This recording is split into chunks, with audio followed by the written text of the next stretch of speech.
I'm not getting any sound. Is anybody there? I'm here. Okay, we're getting some sound. Is Tony there?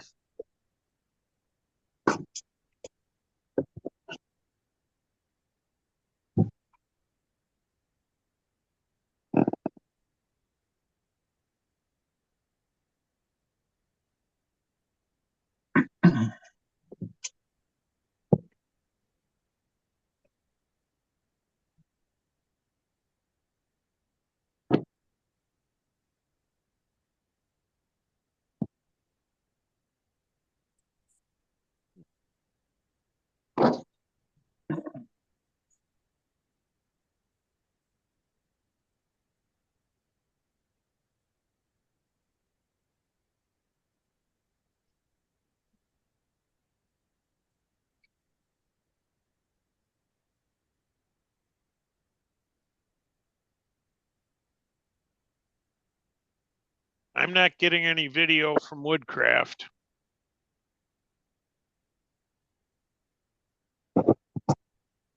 I'm here at There my we shop. there we go. Oh, well, I'm in my shop. I'm not at your Woodcraft. your shop looks as cramped as mine, but it's fun, isn't it? Oh yeah.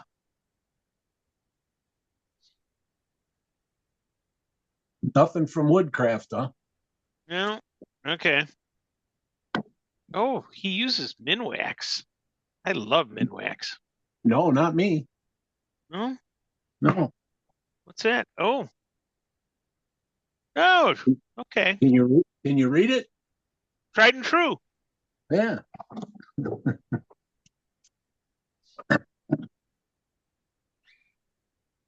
Nothing yet, huh? Nothing yet. Hmm. I know I got disconnected at one point. I had to Yeah, rejoin. yeah. So did I. I had to reboot. Hmm.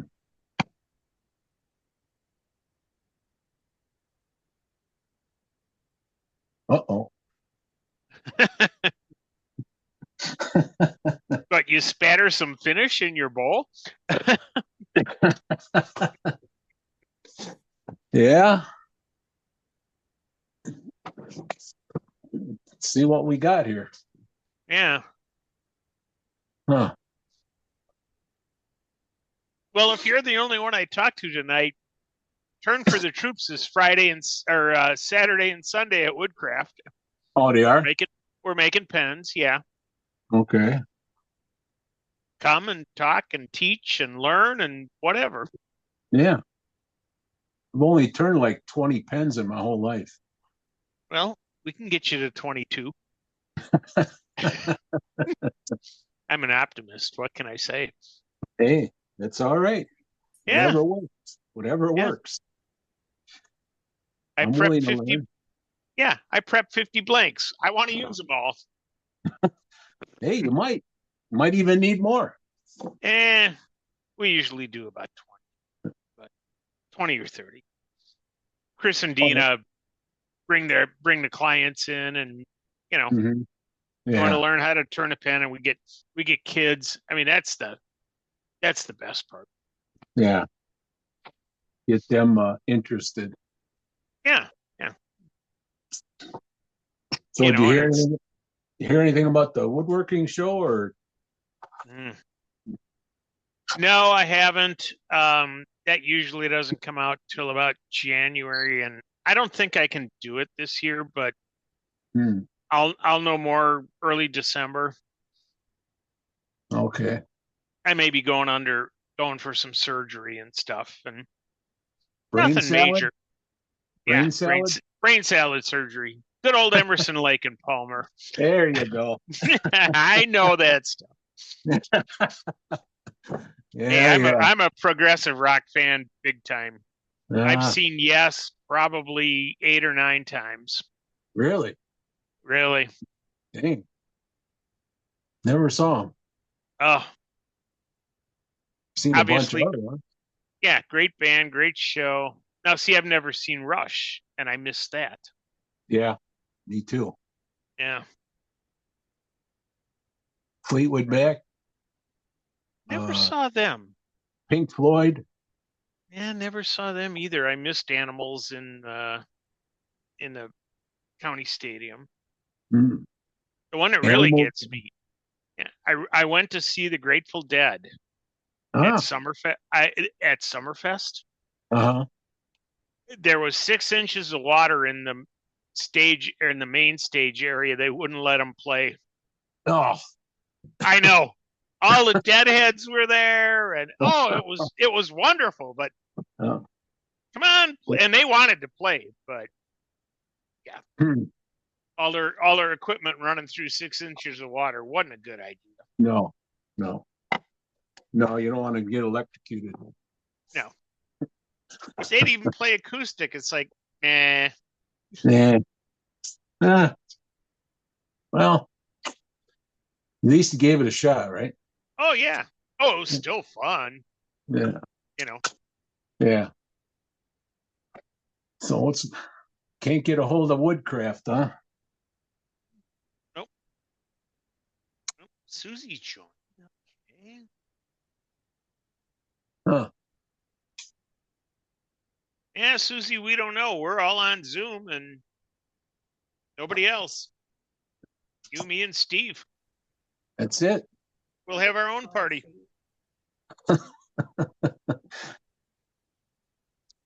Yeah, like I said, I got disconnected once. Yeah. I don't know.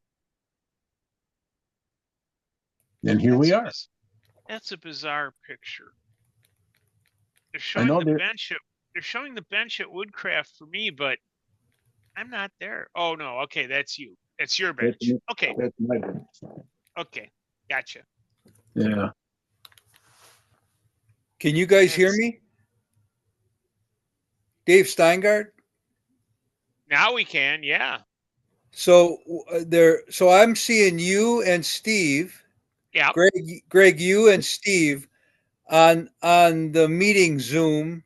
Mm-hmm. So I heard your chit chat, which was great, but where's the meeting? That's a It's good what question. that's what we're trying to figure out. I'm gonna see if Okay. I've got I see I see 12 11 people. I see Um, 13 participants on the Zoom. Yeah, there's wow. one that says WWG host. That's the meeting, but I don't know if they Now I'm getting something else. started anything yet. Actually, Dave looks like he's checking the mic there, so maybe. No. Hmm. Hmm. Hmm.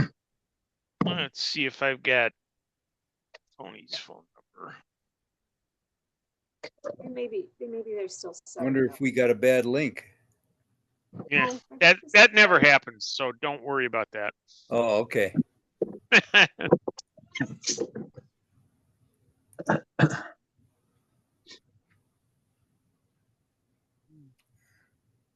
Yeah, I I don't can have Tony. I can see the meeting. Hmm. I don't, but let's see here.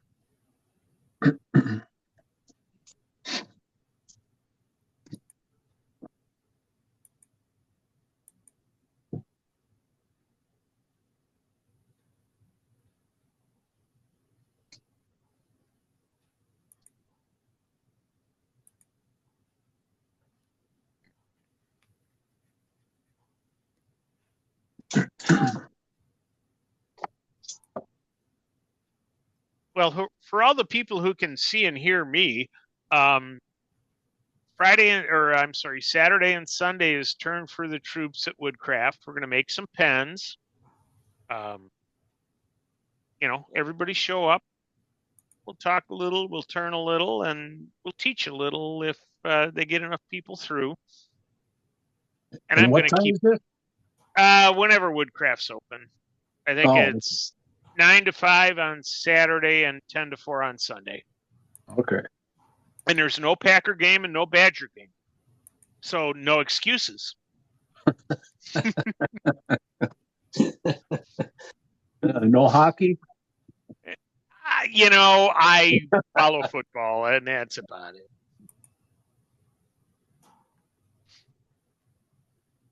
Oh, okay. No.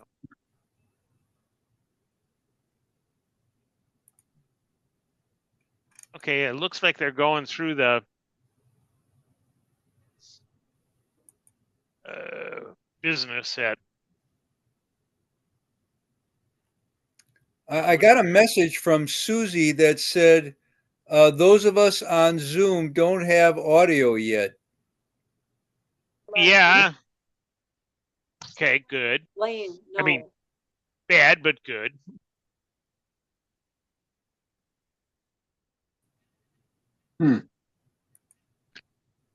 Why are we talking together? Are we the only three that are connected? No, I got there's like 12 people on the call. Yeah, Oh, we're all connected. Okay. but Yeah, the well, meeting's not. we're not hearing Woodcraft. Yeah, Yeah. We can hear each other if we unmute, but we're not hearing what's going on Yeah. down in the basement Yeah. Okay. at Woodcraft. Got it. this happens a lot every time I want to make an announcement, especially. But What does that tell you? They don't like you. I'm persona non grata, I guess. Yeah. It seems all of us on Zoom can hear, but not getting anything from Woodcraft. hmm Is there a cell phone number to call to somebody there? I don't have Tony's number. Well, maybe we can text him. I Message. still don't have his number, but yeah, Message him on Zoom. I'm trying I to. can see the host. I mean, Yeah. Well, that's what I was trying to do. Send a message to the host. I'm trying to tell Yeah. the host that you can't hear them yet. Tony's looking at his phone. Maybe he's getting some. Not from us, though. Mhm. Unless somebody has his number. Yeah.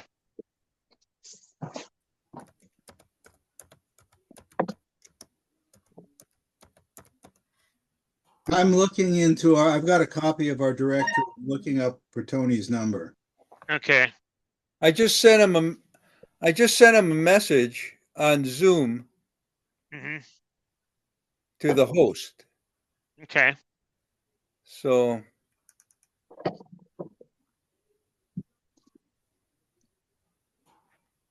you should be able to see that the chats, right? It depends on if they have the chat window open. Yeah.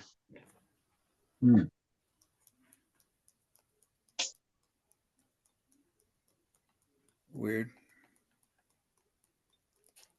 Yeah. Unmute your mic, Tony. I mean, it could be that simple. Hi, this is Dale. Can you guys hear me? Yes, we Yeah. can, Dale.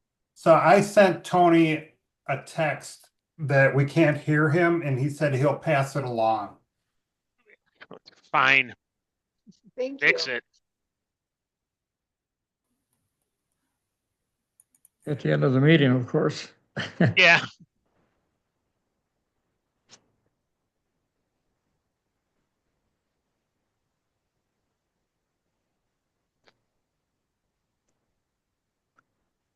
Can anybody read lips? Not well. No, And not clean words. I can't even see.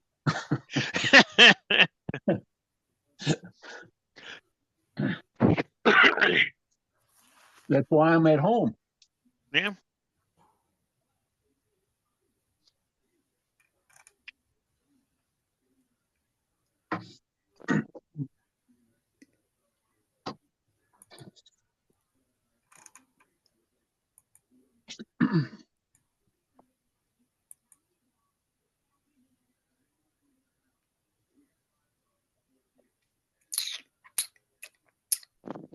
Oh, I get it. They got a new microphone on a stand and they haven't connected it yet. Is that what it is? I'm going to make up shit as long as I can. Okay. It's a good one. Yeah. Who would know that you're supposed to read the directions? Directions? It's a guy thing. You can't do that. No. You can't read Right. directions. It's the first thing you do is open a box and throw them away. I don't even throw them away. I just leave them in the bottom of the box. If I have to pretend I saw them, the wife doesn't like it. Ah.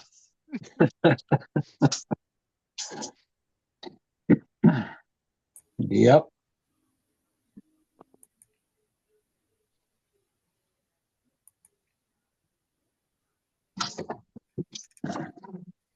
How do you chat? Stop. How do you share participants?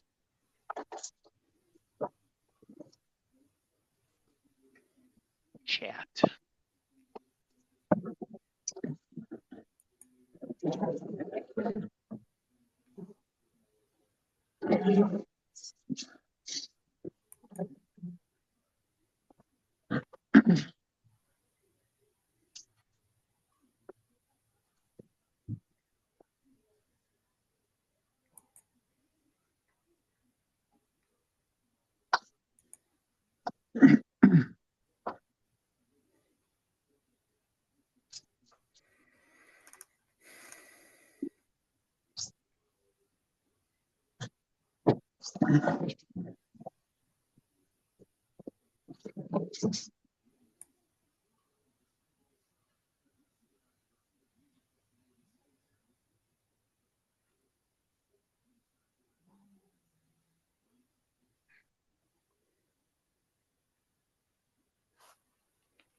I just reached out to Dina upstairs at Woodcraft and asked her to go down and let them know too. So maybe that'll help.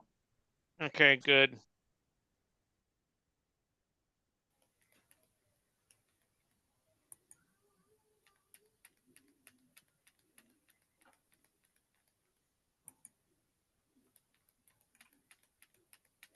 We can call Uber and have them relay a message, huh?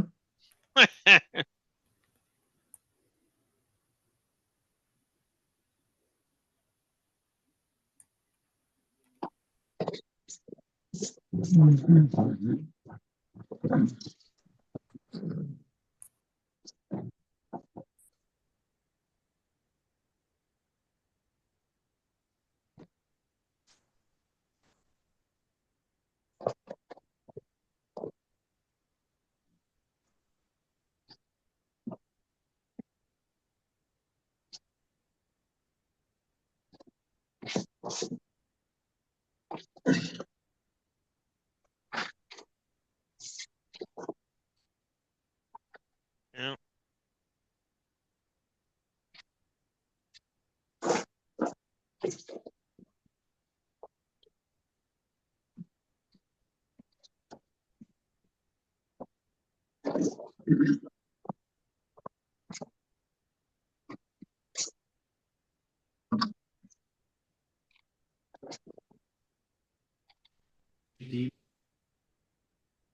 We're we'll be working you into the schedule. So Ooh. one of the ideas that was developed was a sanding panel. And we have Jim Stephen. You told me what it was 5 minutes ago and I forgot. The early warning sign. Jim Stephan. I get a text that's working now. Okay, I Great. just switched a few things All out. right. That's fine. So Jim is willing to participate in that. Well, what I would like is for 2 or 3 more people to put their hands up right now and say, I'll participate in that panel. So the idea behind the panels, and you'll see one in action tonight, because tonight's presentation is a panel presented by 4 members. So the idea is each of you do about 20 minutes. You don't have to develop the whole program. We encourage audience participation. So does anybody feel like they have 15, 20, maybe even if it was 10 minutes of expertise or knowledge or comments on sanding that we could add to that panel presentation? For people to put their hands up. What month? I have not scheduled, I need people in it first before I give it a month. You are October, Oh, okay. okay? So January and April, and is it August, Lee? January, April, and let me look. July. January, April, and July are paid professional speakers. So the rest of the months, we have people kind of slotted, but I can move people around. So I'm going to go through a couple of these ideas. Sanding panel, I got no other takers for that. If you just don't want to put your hand up in public, get to Tony or myself later, and we will consider that. Another topic was selling your work, and George very kindly signed himself and Tony and myself up for that. We would have room for one more person. If you sell your work, or you think you know something about selling your work and you'd be willing to participate in the panel, raise your hand or talk to one of us later. Anybody want to raise their hand right now? Okay. Bowl coring was another topic. The idea there was it could be one or two presenters. So if we had one person with the one-way coring system and one person with the McNaughton or some other system, maybe we would have two people demo. If we just have one, maybe the whole program would be devoted to one person doing bowl coring. So any volunteers for bowl coring? Anybody have something to share there? Well, whether you pick the right taker. Mrs. Terry? Yeah. Okay. You're signed up. You don't have anything else next year anyway, so. I gotta wash my hair. Another topic, tips and tricks. So this is freeform, wide open. Anything you would like to get up here and share. Can be a tip, can be a trick. We have Mary Schwaller, who's #1 on the list. She has agreed to, she's like going, what? She has agreed to talk about the clearing, which is Oh, God. class, an educational facility in Door County. And she's taken a few classes there on wood turning, a little bit about the clearing and a little bit about burl turning, correct? Turning burls? Talking. Yeah. Talking, not demoing, talking. Yeah. Although I think I saw a burl on the table in the back, so buy a ticket. I have a number. Greg Richter could sign up for that. Pardon? On pen. Greg Richter could sign up for that on pen turning. Pen turning for tips and tricks? Yes. Okay, gotcha, Greg. Thank you.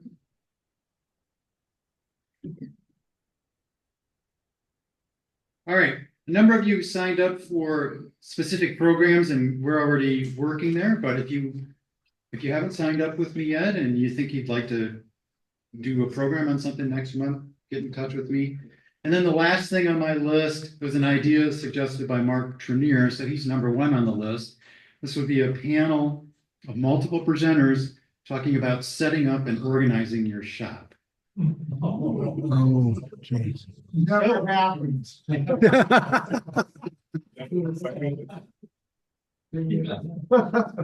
a tornado approved. Could be just getting out the shop vac, but but we want to volunteer for that right now. That's pretty freeform too. I mean, there's a lot of things you could talk about. Back one, because I didn't know you were gonna have such bad ones after that. I'm sorry, it's hurting. He knows how to hurt me.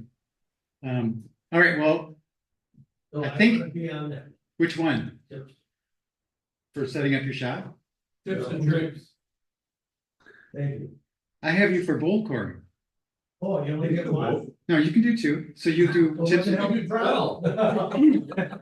so tips and tricks. Okay, gotcha. I'll try to be more clear next time. No, I got you. Okay.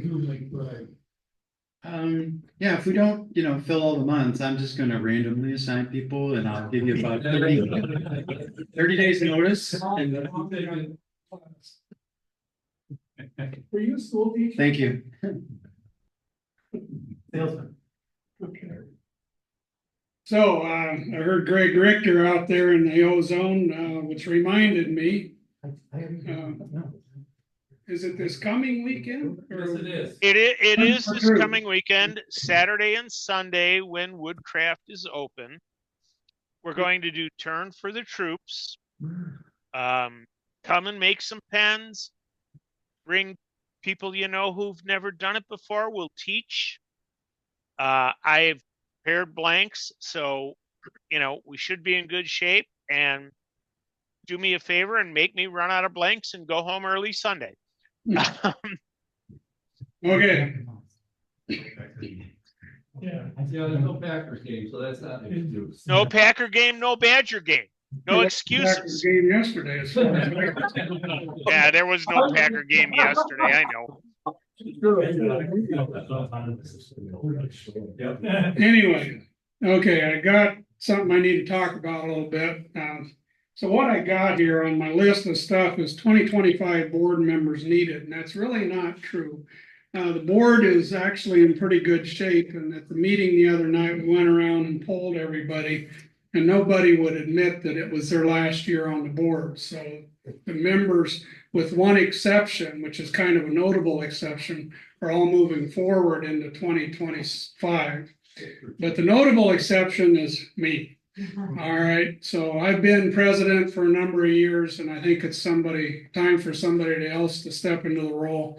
But also, so I kind of had mentally this little speech prepared. See if I can drag it up here and present it. But this club is a very successful club by a lot of measurements, but it all happens because of people that step up and do their part, and sometimes those are formal roles, sometimes they're less formal, like guys that grab a broom and help sweep up after a demo, and all of that is appreciated.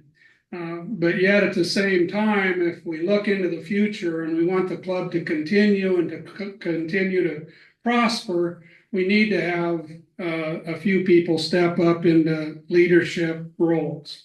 For example, George didn't talk about this, but George would like to have an apprentice for especially, I think, the membership role, but also somebody that he could mentor into the bookkeeping and the treasurer role.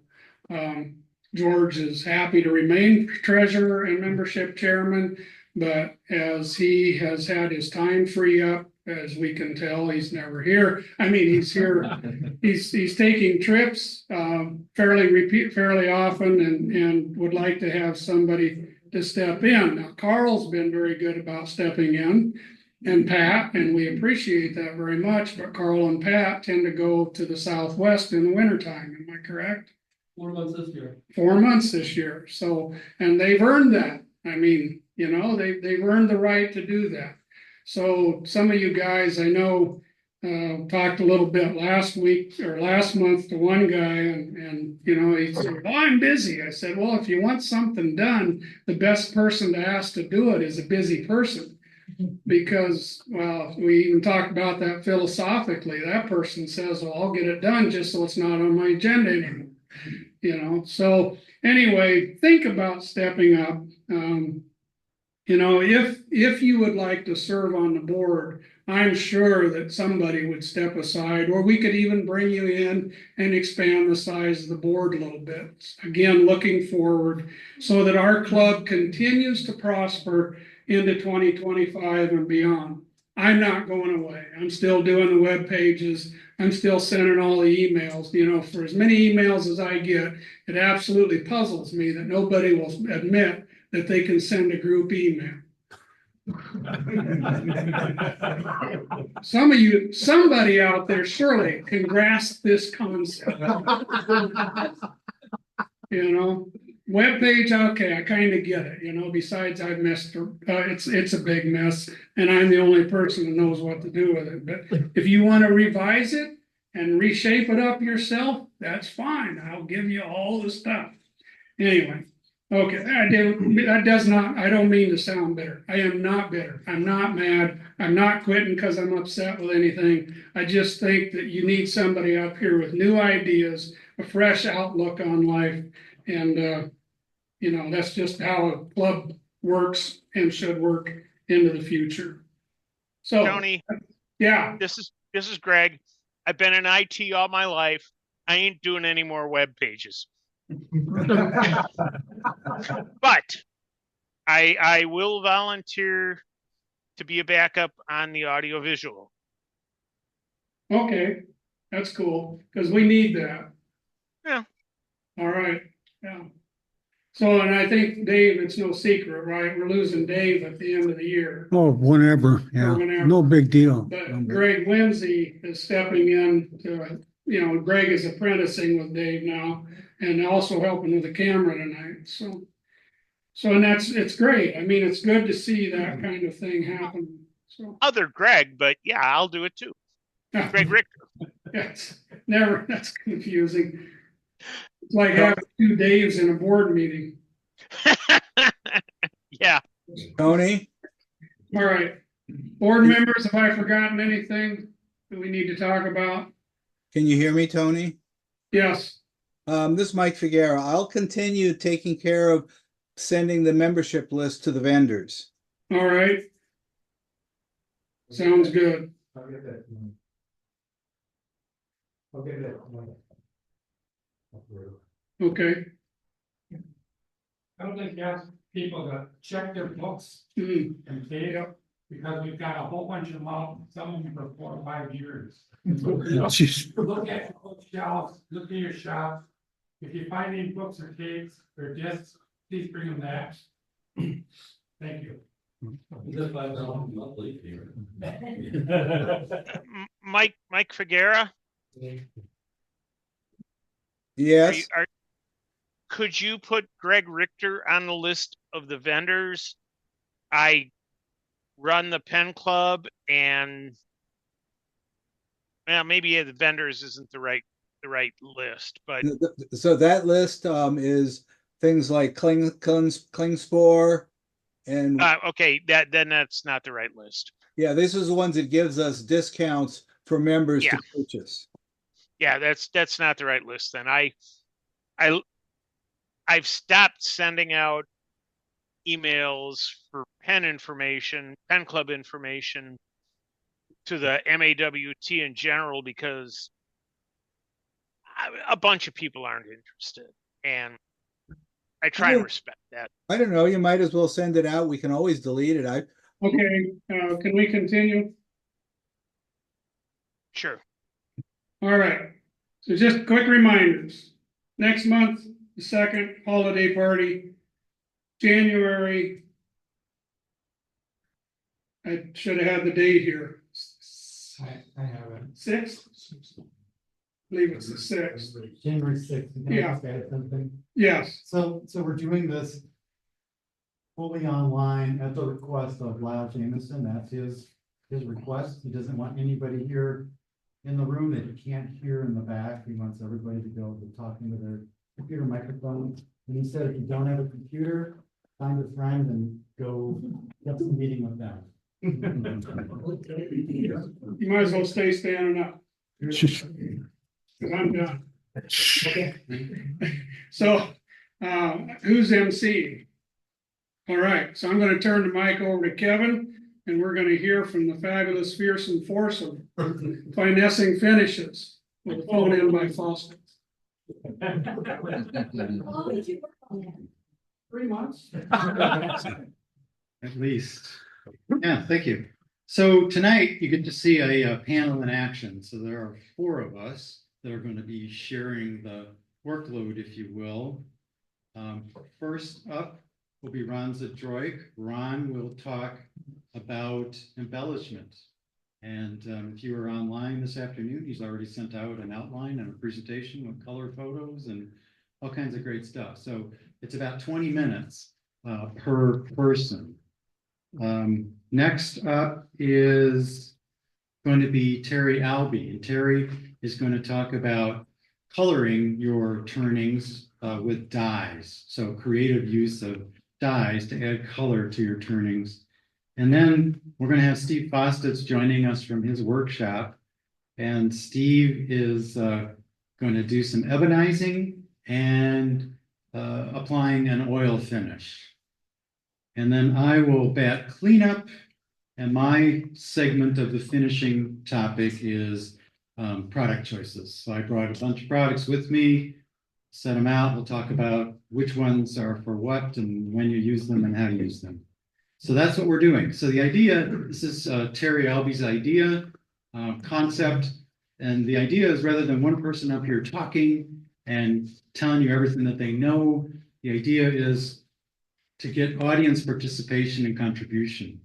So we have this topic on finishing, and hopefully those of you out in the audience that have something to add will add, and we will, turn the floor over to you. So feel free to raise your hand and, add something if you've got something to contribute. So that's the idea. It's not just people up here talking at you, it's an exchange of ideas. So that's what we're doing. And then, like I said, about 20 minutes each. Hopefully we'll have some time at the end for question and answer. So first up is Ron on embellishment.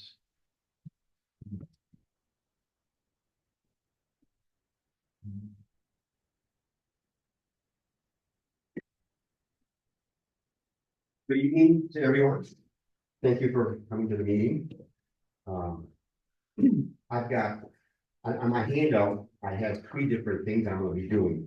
And the first is going to be, and I'll backtrack just a second. I have done some of these already in demonstrations, but some of them have been a few years ago, and we have many new members, so many of you and I have seen how I do a lot of my embellishments. So the first is going to be my patina finishes. This is a metal reactive paint. You can buy these. In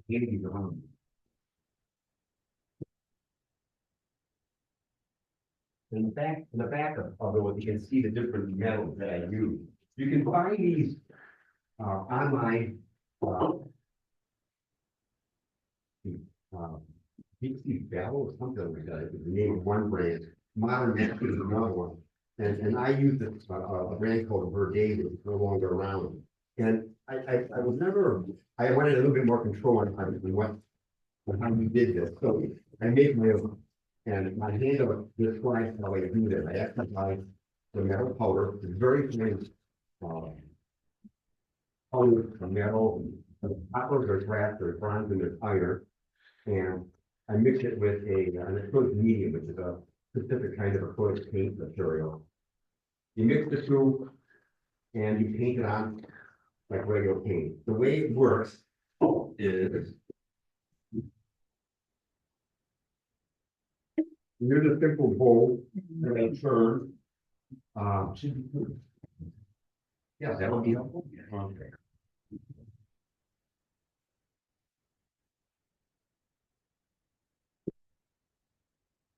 That could be better. There we go. Yeah. I typically do this when I turn wood that's not the nicest looking stuff. If a piece that I turn has beautiful grain, I'm not going to do this to it. I don't want to hide it. But if it has sort of a boring interior, I will put this finish on it. And whenever I make these things, and I do sell a lot of my pieces. They sell very well. People love this stuff.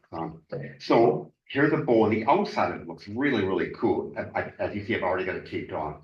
But the inside was rather boring. So I always pre-varnish these at least 2 coats because you are actually applying a paint on this, and you don't want the paint to bleed into bare wood. So if It's just a requirement. I also tape it off, and you'll see why in a little bit.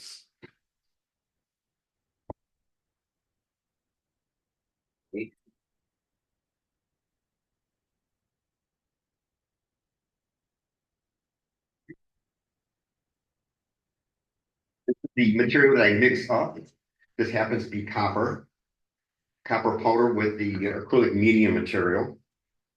There's as I mentioned, there's already a coat. You put on the first coat and you let it dry. The second coat, which is what I'm going to do now, you paint it on. This is very quick, actually.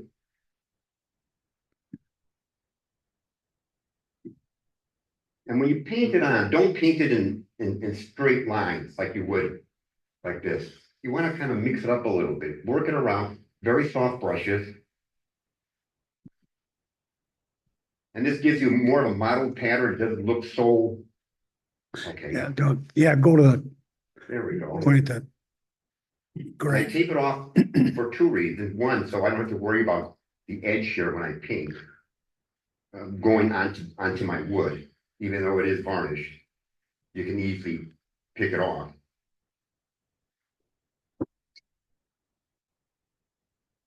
And you can be very liberal with this. You can go crazy with it. And this should be rather thick, as I said, because you want it to stay wet. Ron, is that really varnish or just a poly or something? It's a polyurethane. Okay. The inside of this is also polyurethane, at least one coat. The exterior now probably has at least 3 coats. Basically, the exterior of this bow is finished, and the top lip is finished.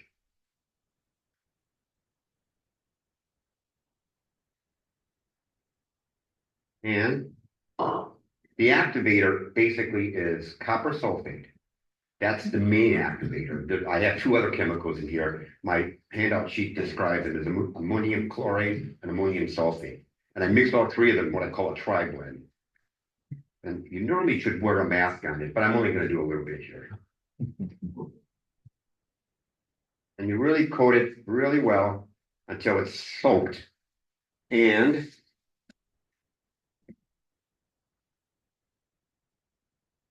I will set this out. I'll put a cover over it because I don't want it to dry quickly. If it dries too quickly, it's not going to do any patina. The copper and the bronze will patina very quickly within a half an hour. And by the next morning, it'll be full color like that. Or like those panels that are going over. Iron will take a little longer. It'll take maybe a couple of hours to overnight. And one thing you do not have a lot, you don't have a lot of control on this. You do your best, and depending on how you paint it and the amount of material you put on it, you will learn in time how to give it some control and a certain look. In some cases, I just do a little bit on the outside rim that has a very nice detail and a finish to it. I'm going to leave that now. When we're done with that part, that's one demonstration. Demonstration number 2 is carving. I'm going to pull out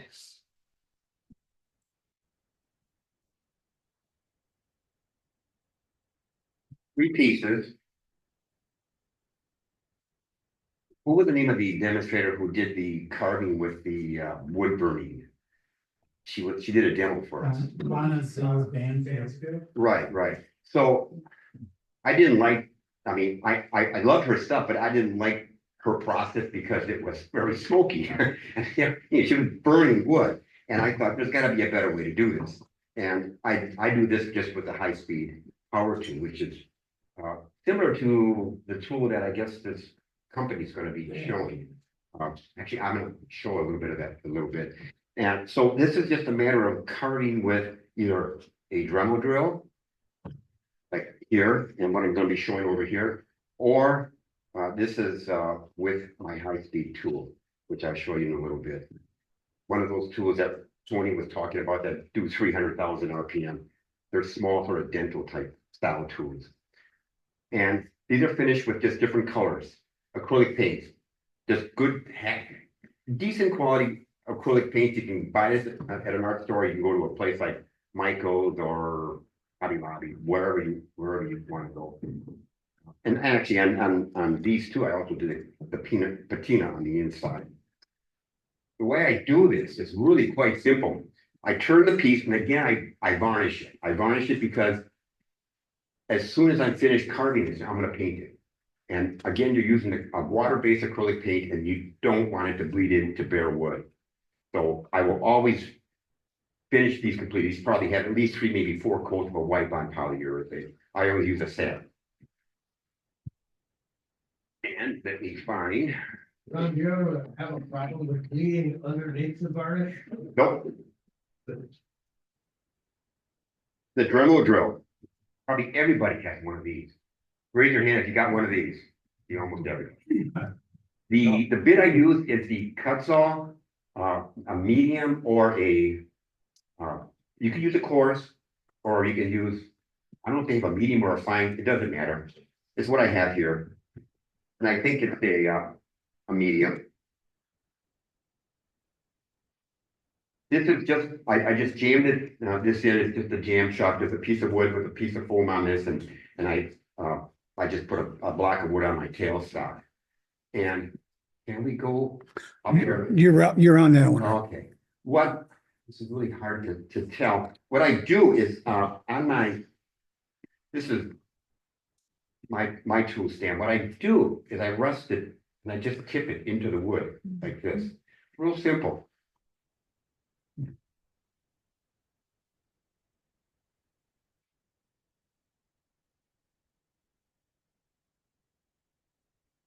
Right here. Okay. And they go up to not quite full speed. Looking at them 25,000. Because I think this is about 30 or 35,000 RPM. So this is probably about 25. And I just hold the piece and I'll tip this into the wood.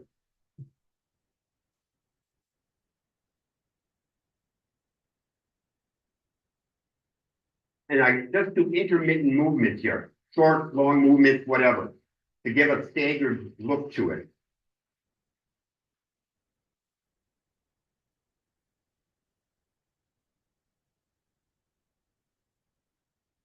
I'm not gonna do a whole bunch of this. I don't want to be sticking out. I would have a fan right here that would exhaust it outside. But as you can tell on here, I went all the way around in the first one. Then I just slid the tool over 1/4 of an inch and I went all the way around.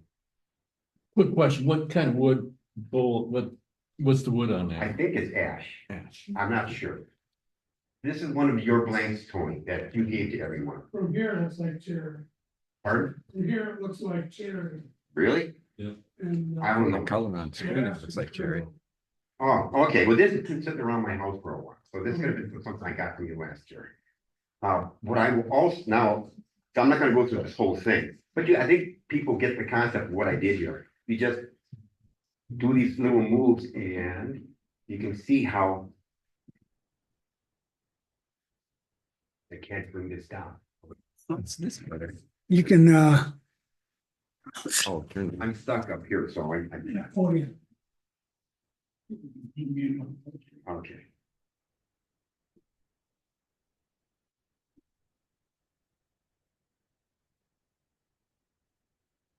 If not, that's okay. Oh, There it went. okay. Oh, much better. Can we hit the camera a little bit that way? There we go. Okay, you can see the varying width of these lines, sort of like a more cold kind of thing going on here. Once I'm done, I will take these off with, and I'll always use this yellow tape. That's sort of what they call frog tape. It's a brand, and I use that because it's specifically designed when you put it down and you press it down, any watery material, water-based material touches that adhesive and immediately closes it up. So you get very next to no creep underneath that, unlike most other types of masking tape. Blue tape is terrible. what? Blue tape is terrible. Painter's tape. Yeah. Pardon? you It's can- all the time. No, it's all varnished beforehand. He's talking about your carbon diet, is that gonna creep under the windows? This paint you're talking, I'm not dying. I'm paint. But you're not resealing your fresh wood. No, I'm not. No, what I've done is, I'm gonna try to draw this here. If this were the bowl here, what I've done is I've cut a groove like this. Like that, in the wood. And I do my cuts in here. And so I'll tape this area and I'll tape this area.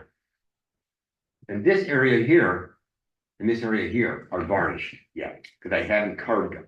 So that's very narrow, maybe a 32nd of inch, but nevertheless, it's enough that I don't have any problem of the paint creeping underneath it. And acrylic paints are fairly thick, so you don't really have a problem of it seeping like watercolor or something to that effect. Pull this out. And I will put a first color down. As you can see, I've usually put a black down. You can see black on this one. Maybe, okay. This had a black base, a black first coat, and this is black. And I also painted this black. The second coat is just lightly touching the tops of. And I do that with my paintbrushes. On the table. Right.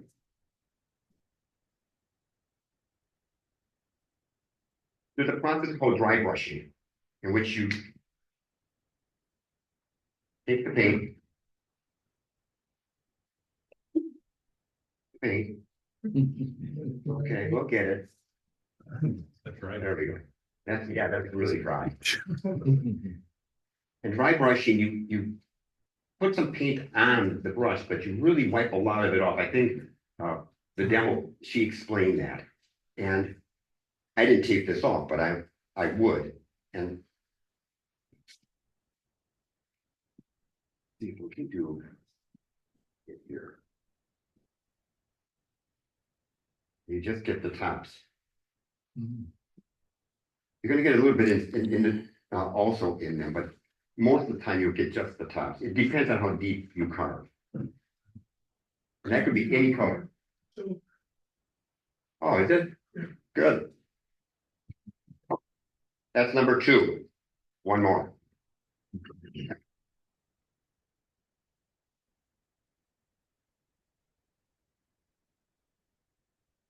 How long does it, the dry paint you just put on, Yes. how long does that, I take it, it's pretty fast to dry since it's kind of dry already. Yes, it'll dry.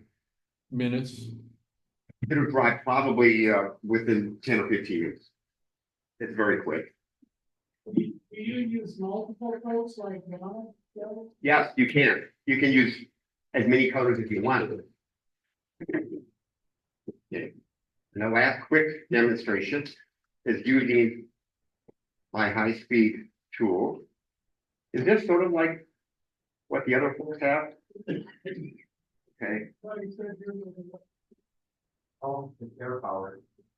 Pneumatic. There's so much speed drag. Yeah. This is a tool. I actually bought it from Ben Cole when he did a demonstration many years ago, and he was selling these tools. And I bought one directly from him. And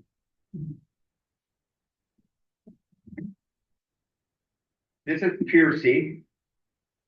My blue base over here is a pierced piece, as well as this. I like using box elder or poplar, and I turn it fairly thin down to about a 1/16 of an inch.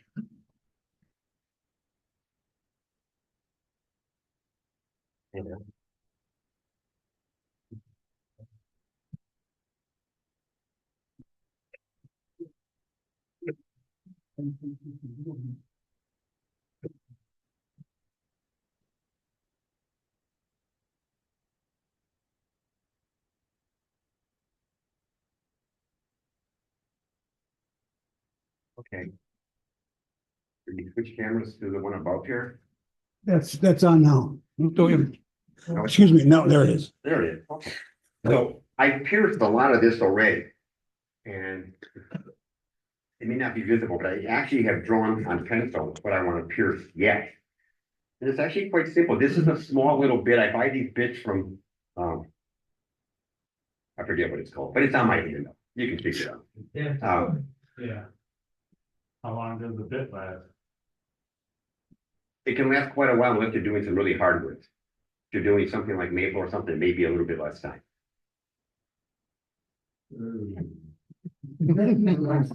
I wear hearing protection. And I wear, oh, this is I'm sorry, but this is a double bit. Came first. I gotta spit.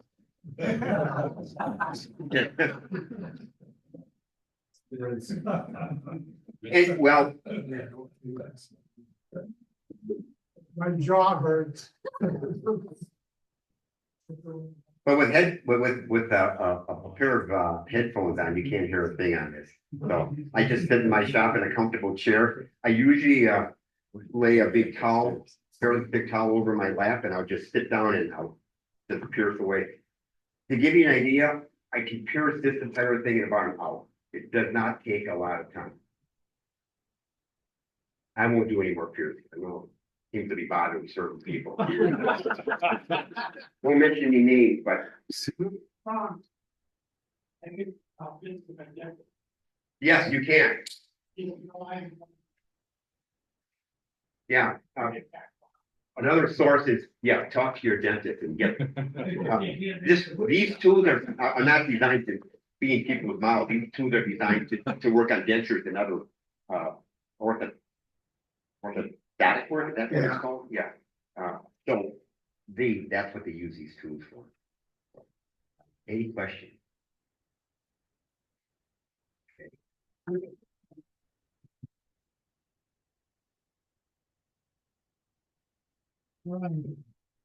The paintbrush now, how do you clean it? I should clean it in water real quick. Or dry. It is water. It's water-based, yeah, you can clean it with water. No. That's why it's really nice to have acrylic materials. I'll get out of the way for Terry. He's number 2.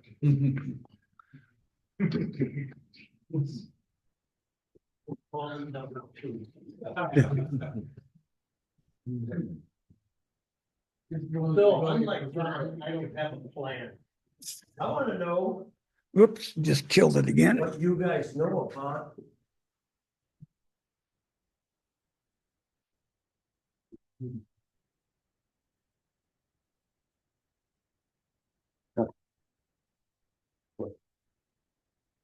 So I want to know what you guys have any interest in. Has anybody done dyeing or has anybody done any dyeing? Not too many. So I guess I'll probably just cover it real broadly unless you guys who have dyed before have some specific questions that I might be able to get to specifically. One of the problems I always have is getting even color. Yeah. It's like, especially maple. Uh-huh. You'll get some areas that it accepts the color absolutely beautifully, and then you'll have whole sections where no matter what you do, you can't get any color to absorb. Yeah, it's kind of like staining wood. You're staining pine and it looks like dog gas and you do, It's a good description. Go ahead. That I had was, when I stained it and it dried, if I had wet fingers, after it was dried, the stain came off in my hands. So, I was trying to do Christmas ornaments, staining them red with, something I bought for the craft wood or whatever. That's the problem. Yeah. Okay. No, I never leave my stain, well, I seldom leave my stain on without wiping it. It should be. Yeah. Oh, you wiped it off and you still got it up on your hands. Yeah, it's still, after I had them on for sale, Yeah. I'm looking at my hands and they're red. Did you put a sealer over them? It was the oils in my hand. You did? put a sealer over them or a finish on them. I don't know if that. Oh. I don't always, I've got some that I leave, that are kind of dull like this. This has no finish on it. On this side, and this side's got, or no, it doesn't. You can see, and if you guys want to look at any of these, and that promotes some questions, fine. These are. If you look, well, I guess I should hand these around. This is my girlfriend's, so don't break it. I don't care. You will after I talk to you. No, so. This green, you can't do dyeing and expect good results from just any kind of wood. This wood right here is not exciting. I wouldn't do the base with it. It's cherry, it's plain grain. This is plain grain. The only thing nice about this is it's gradiated from has a gradient from one area to another. And then this is done with a chainsaw, because that's exciting. But otherwise, that would be boring as hell. This is not, and this doesn't have a finish on it at all. Because I never know when I sell my stuff if somebody's gonna like a finish on it or not. So, and this was where I put a chainsaw into it like that, and that has nothing to do with time. Unless you cut yourself, but I decided to put this on because I couldn't bear throwing all this away. So just didn't want to waste the wood. But as far as dyeing goes, this doesn't have any sanding done to it. So I'm gonna throw some dye on there. And I guess I do not know all the dyes. There's a zillion of them. And they have a makeup that is beyond what I need to know. But I've taken as many different kinds as I can find. And some of them have a drying agent in. Some I use with alcohol to dilute them. Just like when Ron said he had put water on before, or where did we hear that? Whoever, you need to do that with these, except I generally use alcohol. And some people don't like to do that because it goes so fast, but I go fast. You gotta drink it slower. You gotta what? You gotta drink it slower. That's why they're in such small bottles. So you guys are probably familiar with General Finishes. They make a real nice one. There's a whole bunch of these that are handy for a whole different reason. Yeah, I'll need it over there. Unless I do my job perfect and don't spill anything, which never ever have. So these are the little concentrated ones. You just drop a couple drops in. Again, I use alcohol, but you can use it with water too. This one here, I use alcohol in it. I don't believe I've tried it with, I don't know if I read something on it and said you couldn't use water or what. If I used it, it'd probably give you a really cool effect. I don't know, but this is water or alcohol based as well. But this has a the hardener or something that makes it bond. So like that stuff you had that let it go onto your hands. This would never do that, and I've never had that from any of these. So Well, the solution I had was in alcohol. Yeah. Solution. I wiped it on and let it dry, anyone wiped it on, wiped it on. Yeah. Wiped it on, anyone wiped that. how many coats did you put on of the dye? Probably a couple. Yeah, because I light sand in between coats, just like you do with varnish. So I don't know. Years ago. I don't have an answer for that. I put the stuff in a smaller bottle like this that comes out of this because it's just easier to deal with. I use a spoon to take it, just dip it in any number of different kinds of containers like this because, and I'm even using a plate now because it's like a palette. I'll put some of this here, some of this here, some of this here, and all different colors, I mean. And if it's not orange enough, I'll go over to the brown if I'm using yellow and get it a little, so you have a palette like that. You can do anything you want. So, and I'll probably give you some kind of a demonstration with that. Ron, is this yours? So we want this to be interactive, right? So I'd like to see a show of hands. I don't know what for though. Here, I'm gonna do a real small part here, and I'm gonna put black under part of it, half of it, and the other half I'm gonna do without any black under it. Where's the vise? It would be a little handier to hold this. You're here? Where? No, I meant for the lake. Oh, Chuck. Oh, What's it now? it's in the drawers. Where are they? It should be in the drawers. Down. Here it is. Oop. Yeah. Sorry about that. This will work. I don't know what to make it. You find a chuck wrench from? Should be on the tool rest. I never did a demo before. Can you tell?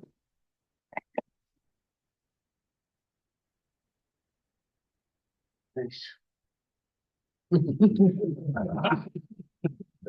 What the hell was going on there? And why should I care?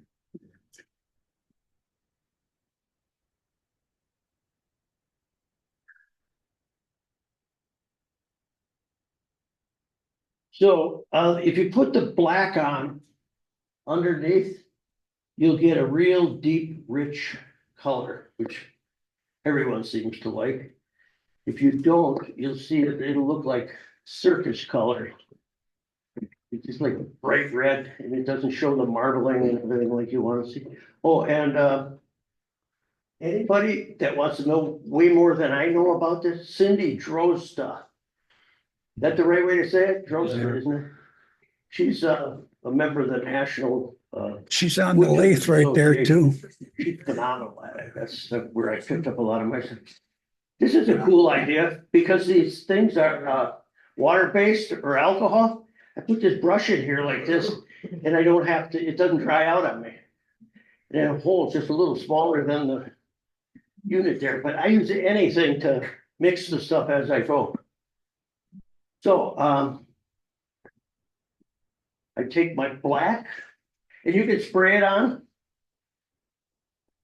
You can use shoe polish too, believe it or not, that's a dye, but it's pretty hard to work with depending on what you're doing. But it works with this stuff. So what color we want? Yellow, green, red, purple, or blue? All of the above.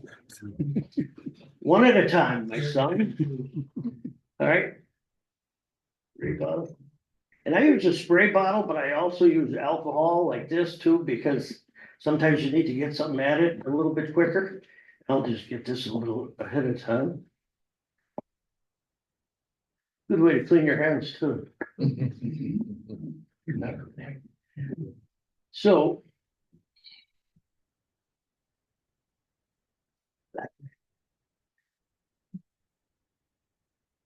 I don't do what I see people doing on the internet. They're so particular about what they do. I usually do it, and if I need a little more color, I add a little more color later or whatever.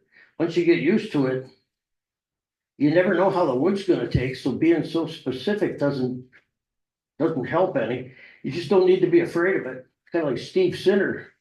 Anybody know Steve Sinner? He's a fantastic wood turner and artist. And he said, it's just wood, you know, do it. Otherwise I sit with indecision and I never get anything done. So, Most of your wood box elder? what's it? Yeah, most of my wood is, yes. But, I have no problem with other woods, but if you go out and try to find, like this is box elder. I don't know where you go to get this if it's not box elder where it doesn't cost a fortune or whatever. And I mean, this stuff is plenty tough, you know, you don't have to worry about it. Here, check it out.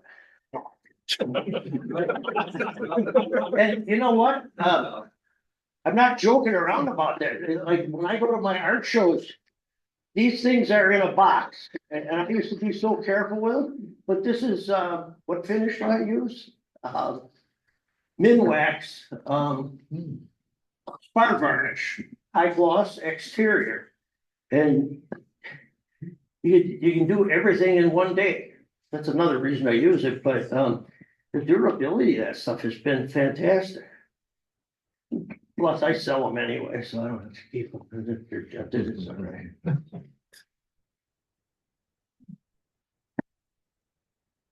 See, this is what happens when you're not prepared. I haven't done this for a long time. I haven't been even down in my woodroom lately. I've been spending more time with my doctor because he's so much fun. Sure. So. Looks like I had some red in the brush. So what you'll probably learn here today is a lot of the things not to do. That's what I learned from my father. So when it comes to putting this on, I can find a cleaner brush. Here we go. Oh, this is a way to take care of your brushes so you never have a problem with them. We're just having it.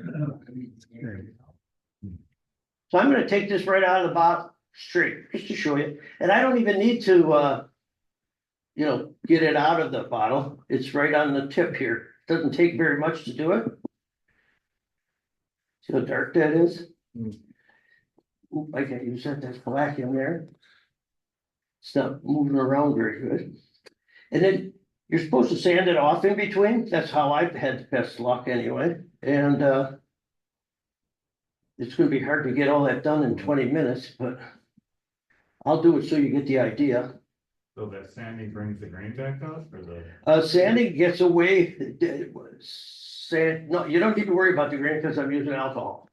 Water makes the grain rise. This doesn't. That's one of the advantages of using it with alcohol. That's, I said I do it just for speed, but I do it also because alcohol doesn't raise the grain, water does. So you do it to get rid of the black. And where the black doesn't go in, there's a harder part of the wood. You'll sand like my knuckles. And what are these? The crotches of my hand, yes. It will sand here and it will accept color then. And the black will really highlight because it's in the other areas. And you can see that if you look at these. Like this is a perfect example. This is another one I brought just to show you that if you use dyes and when you go to put your finish on, if you put your finish on with something like this, how do you do it without getting runs? Put it on the lathe. So I just built this and whenever I got something that's flat like this or whatever, I put it on the lathe, I put my varnish on, and then the only reason you don't have problems with runs on your stuff half the time is because turn this way, gravity's this way. Now it's over here. Now it's over, so you don't get any runs. That has nothing to do with dye. I'm out of here. Uh-oh.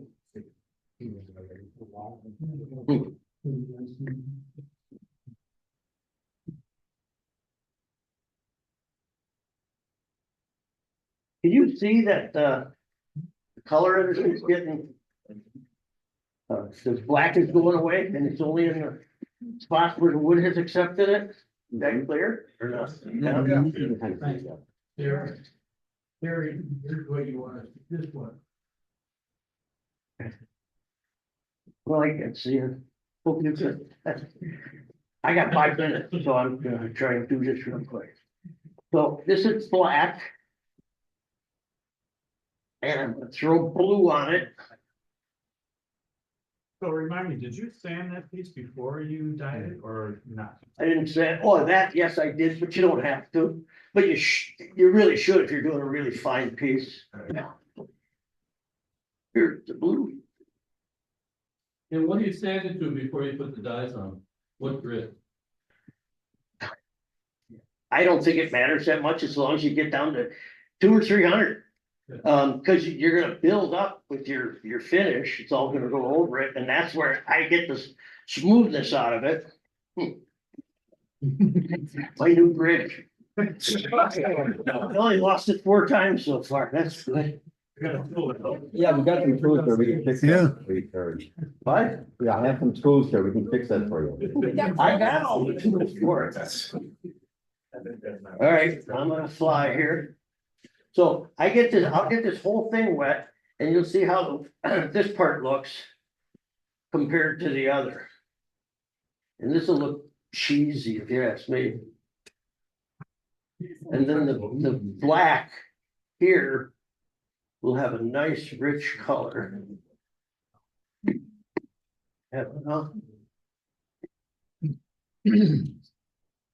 Really out of my element here, you know. So how much time do I have for drying?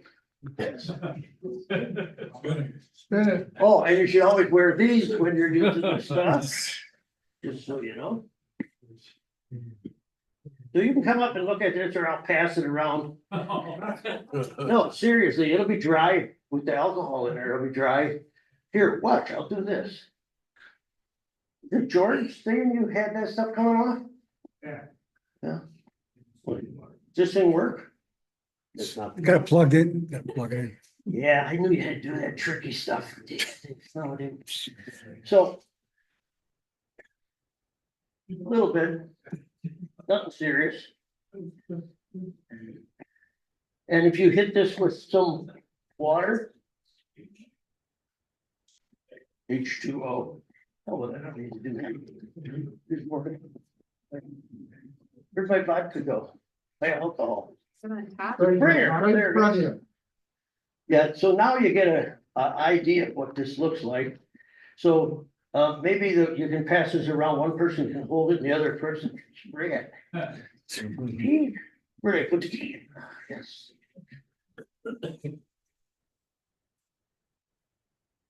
I'd love to do a bigger piece, but time won't have it. So it's already, oh, if I can do it here. No. Yes, I can. There you go. See, this is the lighter color. It looks good on there, but it, believe it or not, this will look way better. This camera isn't doing justice for it, but it shows the depth better if you. This is also a different kind of piece of wood too. This happens to have incredible grain in it.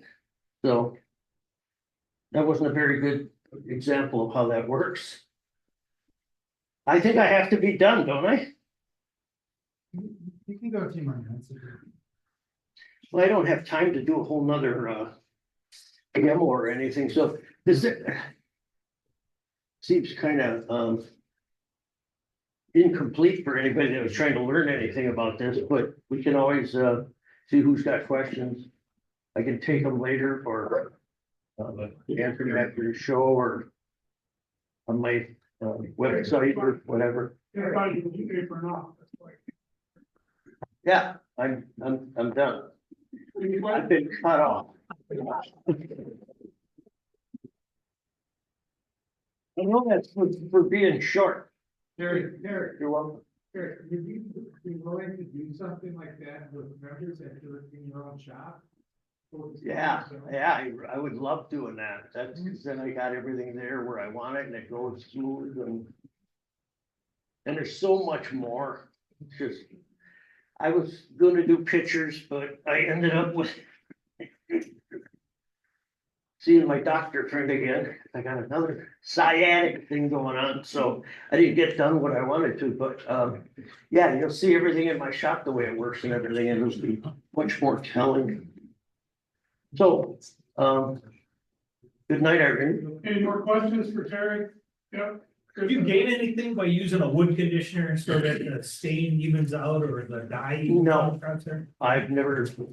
Well, I've used them before and not had luck, and I can't even imagine trying to get, you know, anything any more here, okay, any more colorful than this, or this.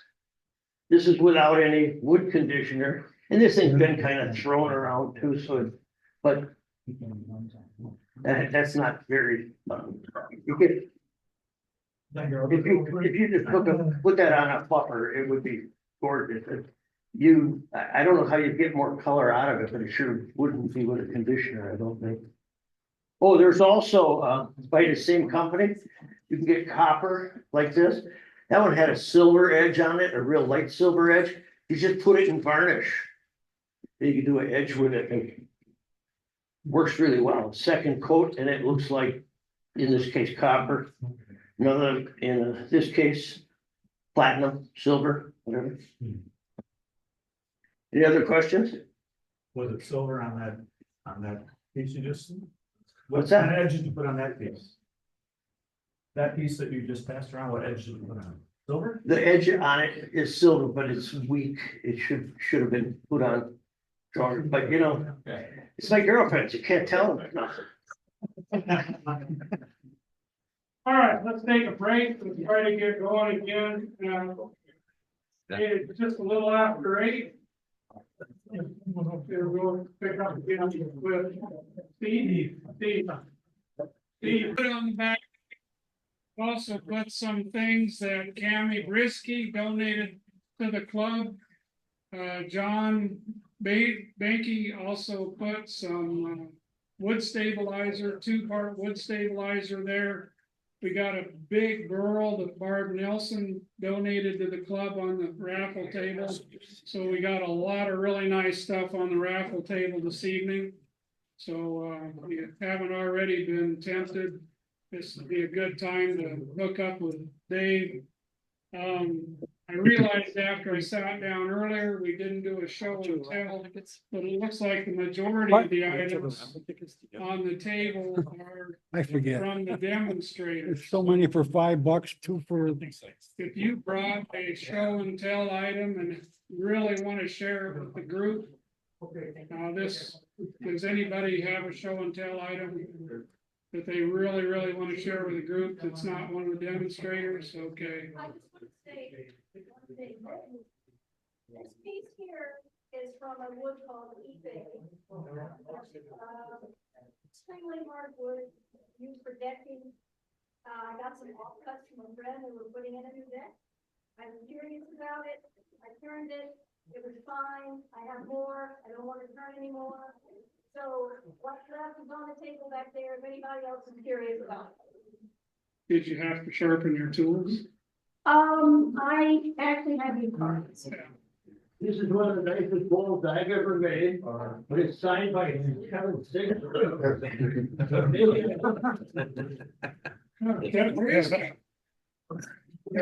Oh, there he is. Okay. I think it was on the show and tell today, or was it here? That's part of his demo. Okay. Kind of do this on goal number 9 of my career. I did it for 8. That was pretty cool. It turned out great. Watch out for the corners. Oh yeah. I hear that's the problem with the square border. That's yours?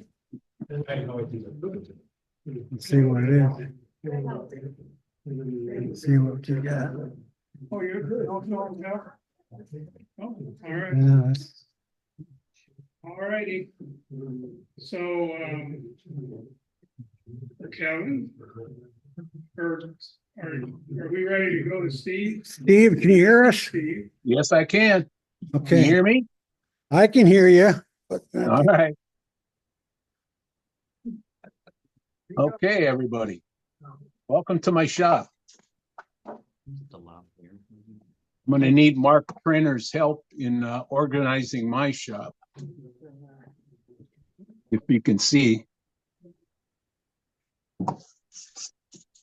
Anybody can hear me or no? Yes. Yeah. Good. Okay, well, first thing, I'm going to be a little short because it is getting kind of late. We got to get Kevin in there. So first thing, I don't know, a lot of people tried ebonizing. Maybe. I can't tell. Can't get any feedback. But if you're going to do it, I recommend 30% vinegar from Home Depot and de-oiled 4/0 steel wool. And use gloves when you use this stuff because the stink does not come off your hands.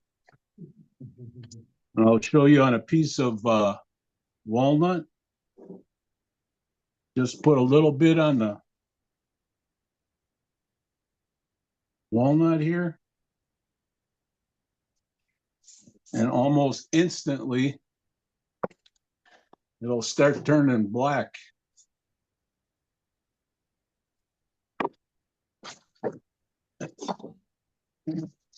Just wipe off a little extra and it's damn near black.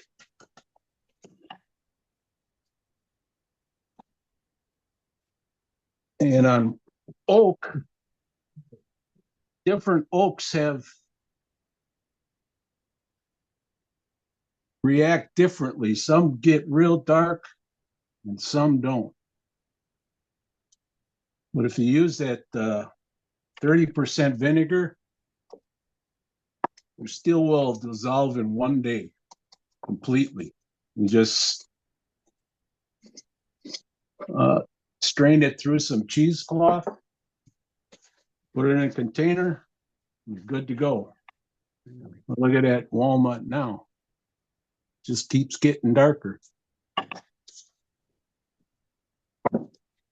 And the oak, not so much. And then on my bowls, I used to use boiled linseed oil, but that took too long to dry. So then I started using Mahoney's walnut oil. And then I went to tried and true Danish oil. And this is one with the oil finish. And this is a unfinished bowl yet. So I'll put some on there. And it says put thin coats on, but it's oil. So this is starting to go off already because it's been open and closed so many times. But I just smear it on.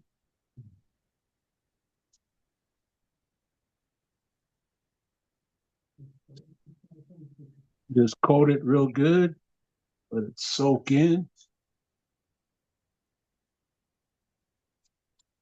And the oil on your hands, it's okay. Makes them softer.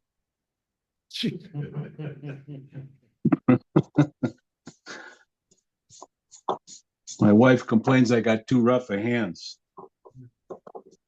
So, but just slather it on. Don't have to be neat about it at all. Just let it soak for a little bit. Take some paper towel.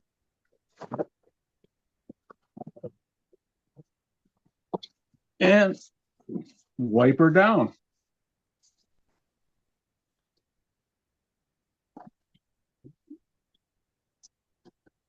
And just like that,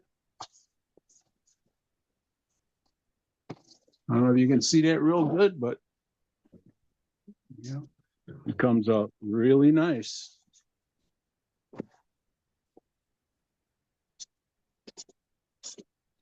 And then let her dry. Tomorrow you can put on another coat. Yeah, it looks pretty nice and shiny. It'll dull up a little bit like this one, but you can use it right away. Not like boiled linseed oil where it takes about a month before it finally cures. And then on my little turnings, I use shellac and oil, but I only use just a little bit of oil, if you can see that. That's just enough to get it lubricated, but it doesn't take as long to dry when you put it on. I could do a little demonstration on the lathe if that's okay. If I got to move my camera. Oop.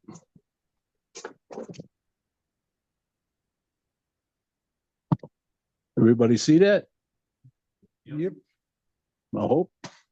Yep. I All don't know right. if you hear us. I don't know.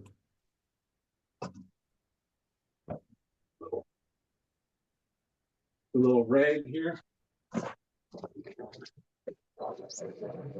And with this, just put it on the cloth and just put it on there. Fire it up a little higher. Let that flash off a little bit.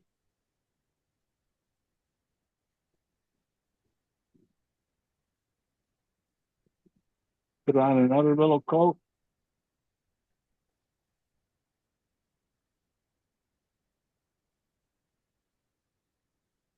You do that 2, 3, 4 times.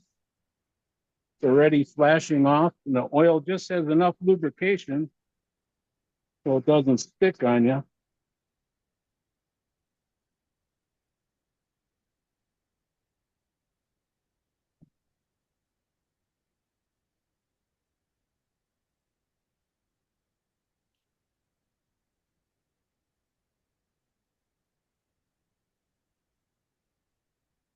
And the more coats, shinier it'll get.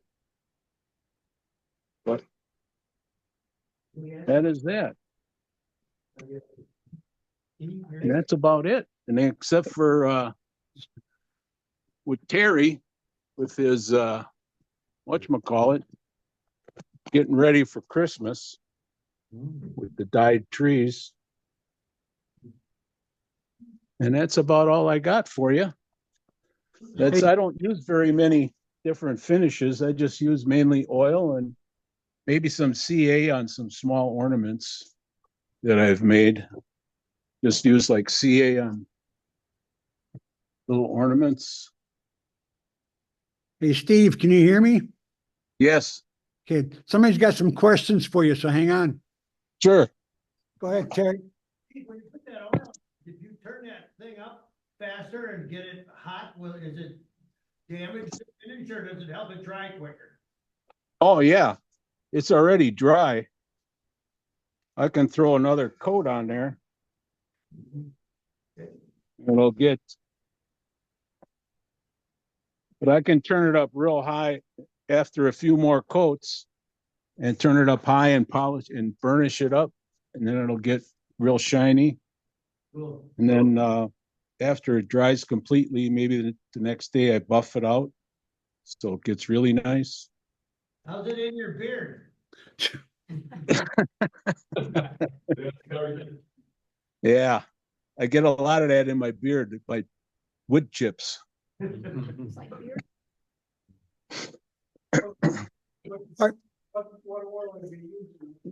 What oil are you using with the shellac? Boiled linseed oil. I just use just a little bit because it just has enough lubrication that it doesn't dry too fast, but fast enough that if you put too much oil in, it takes too long to dry. Okay. Anything else? Anybody else got any questions? Oh, I got one little thing. If everybody, I don't know if anybody has a garage shop or a basement shop and their feet get cold, invest in a heat track mat. Best investment I ever made. You can stand there on that mat and your feet are nice and toasty no matter how cold it is. You don't get cold. Okay. I guess that's it. Thanks. You're welcome.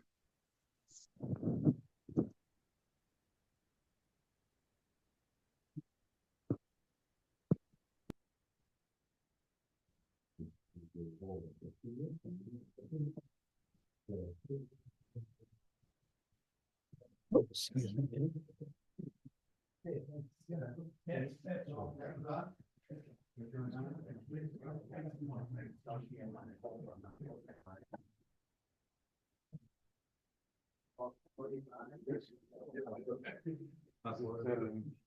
Is on? Or do I have to turn it? It's on. It's on. All right, thanks, Ron and Terry and Steve. That was awesome. It feels like we're a little rushed. Maybe we should do fewer than 4 next time, then it won't be so much. My topic is to talk about the products and what products are available for finishing for wood turners. Terry, you're just heckling me. So I'm going to talk a little bit about your options for putting color on wood. Not going to spend a lot of time. Your options for top coats, and I brought a number of them with me. How to understand the different products. I get a lot of questions from people that have a can of something and they really don't know what's in it. And it's not doing what they want to do. And the big problem is that they don't know what's in it and the can doesn't really help them either. So we'll talk a little bit about that. Some of the application tools quickly. And then finally, I tend to close up talking about how to pick the best finish for your project. So for coloring, I'm not going to spend a lot of time here. You have a few choices. You can use paint, as Ron demonstrated. You can use dye, as Terry demonstrated. Dye it's molecular color. It's not particles. It's at a molecular level. It gets right into the fibers of the wood. So there's nothing on the surface and it colors the wood. And that's what dye is. Dye, if you buy concentrates, you can mix them. Some of them, like Trans Tint is one brand that will mix with either water or alcohol. If you take a product like that, the reason why when you think it's dry and you come back the next day, if your fingers are wet and you use water, you're reactivating it because there's no sealer in that. It is pure color at a molecular level. And until you seal it with a top coat, you can come back, you could have yellow on the wood, come back, if you didn't put a sealer on in a year and put red on top of that, and your board will be orange. If you understand color theory, you can make it any color you want until you've sealed it. Some manufacturers, like the product that Terry was showing, the General Finishes water-based dye, that has 5% of, well, it's not this product, but it's General Finishes, what do they call that? Their water-based products. It'll come to me in a minute, but it's got a little bit of their water-based top coat in it to partially seal the dye, so that if you come back with it, like you wouldn't put a water-based dye down and then come back with a water-based top coat on top of it, because it'll all smear together. It'll reactivate. So that's why they put some of their top coat in to partially seal it. So you can dye, paint, you can stain, but wood turners, typically we don't use stain, because what stain is it's particles. It's little chunks of color. Used to be earth, so they would take red earth and mix it up with linseed oil, and that was a red dye, or they take yellow earth. Now they're man-made particles, they're synthetic. But we don't typically use it on wood turners because we sand to very fine grits, 400 or so, and stain needs pores or scratches to lodge into, otherwise it just comes right off. It doesn't stick, like dye goes right into the fiber of the wood. Stain needs someplace to go. That's why oak stains so well and has those big pores. Maple stains very poorly because it's got very tiny pores. I don't know what I did. I'll try to talk loud. But the problem with stain, if you're doing furniture, you're going to sand with the grain. You're going to sand with the grain, so the scratches are running with the grain, and if they fill up with particles from stain, it looks natural. But if you sand across the grain like we do, it's gonna look terrible. So that's why we typically don't use stains. Your other option is to put color right into the finish. So for example, here's some shellac that I've mixed up from flakes. Shellac solvent is alcohol. I can take that alcohol-based dye and color my shellac.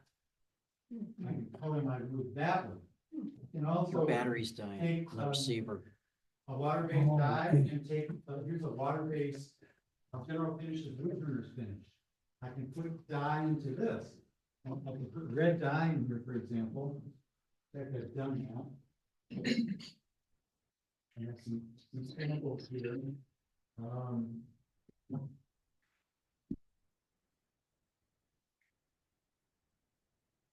Okay. So here's some General Finishes water-based wood burners finished, and here's the same product with some red dye in it. You may not be able to see it from back where you are, but this has a reddish tint to it. So that's called a toner, and we're putting the color right into the finish. So that's an option. In terms of the products themselves, so I heard someone talking before about varnish. They said, is that a varnish or is it a polyurethane? Those are the same. Polyurethane is varnish. What varnish is some kind of a resin, an alkyd or a phenolic resin with an oil, and it's heated in an oxygen-free environment up to 500 degrees. You turn that oil and that resin into a varnish. Polyurethane is the same thing, but the resin is urethane. Many urethanes. Poly is many, urethane. It's plastic. It's a resin. And what this is with the resin, it's an oil, it's cooked. There's mineral spirits in here. You put it on your project. The mineral spirits evaporate, and what's left behind is a layer of plastic. That's your finish. So that's what White Bond Poly or any of the varnishes, General Finishes Armor Seal, that's a varnish. Those are great products. This is shellac. You can buy shellac in a can, but probably best that you make your own because then you know it's fresh. Shellac is a natural product. It's like milk and beer. As it ages, it deteriorates. So when I mix shellac, I've got a date on there. This is about a year old. This is where it's starting to get iffy. I'll put this in a test piece first. And if it dries, it's still good. If it doesn't dry, if it's sticky or tacky, then this gets discarded. So that's shellac.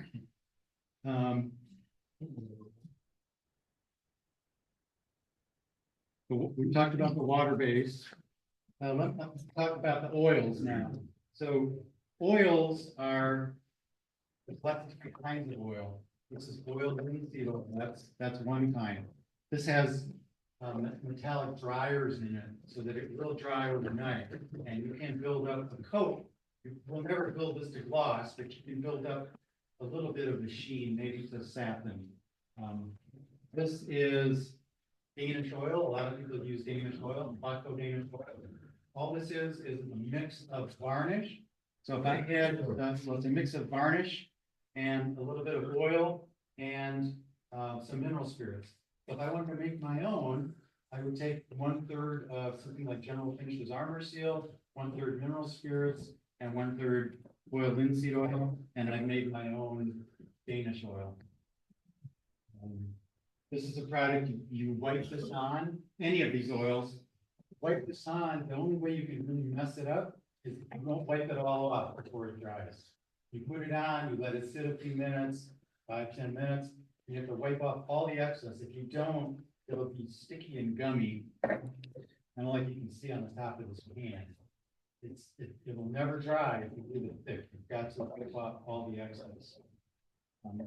Another kind of oil is Mahoney's Utility Finish. This is walnut oil made by Mike Mahoney. This is a semi-drying oil. So there's different kinds of oils. There's oils that never dry, like mineral oil, motor oil, olive oil, any of the vegetable oils will never dry. Maybe you want that, like for a cutting board. You would never put a film finish on a cutting board, like a polyurethane or water-based or shellac, because when you cut into it, you're gonna get little chips, it's gonna get into your food.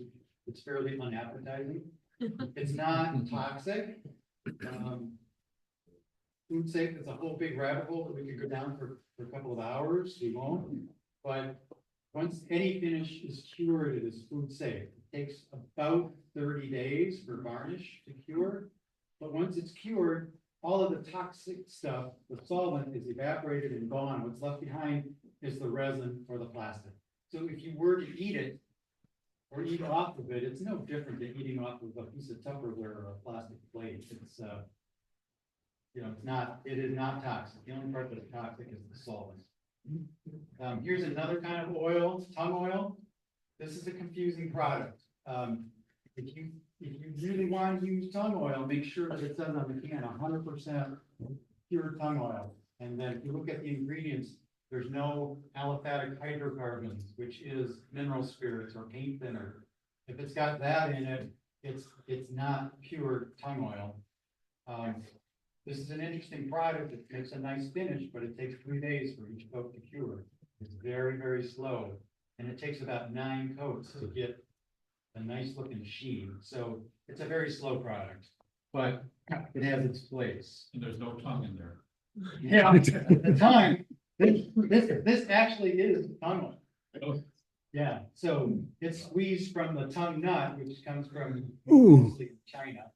But there's the confusing part about finishing is manufacturers think, well, that's kind of a cool name. I'm going to call my product, Homer Formy's tongue oil finish.